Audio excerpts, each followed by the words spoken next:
अबकारी विभाग द्वारा चढ़ाऊ मद पोच सह 2 गिरफ। आज भंजनगर अबकारी विभागर स्वतंत्र टीम बेलगुंठ ब्लॉक अंतर्गत उड्र ग्राम में बेआईन भावे मद रंधा सह बिक्री होतिबा खबर पाई अतर्कित भावे चढ़ाऊ करथिले एवं सेठारु 70 लिटर बेआईन मद और 2400 लिटर मद पोच जबत करने सह पोच नष्ट करिछि। ए अंचल में किछि दिन हैला एहिपरि भावे देशी मद बहु परिमाण रे बिक्री होतिबा नजर को आसीथिला।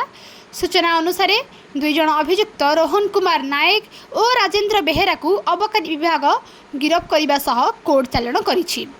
आजिर एही चढ़ाऊ रे एसआई मोजी सबर अलिभा माझी एएसआई भुबेनी बेहेरा सनातन नायक मनोरंजन सेठी और अन्य कर्मचारी माने सहयोग करथिले।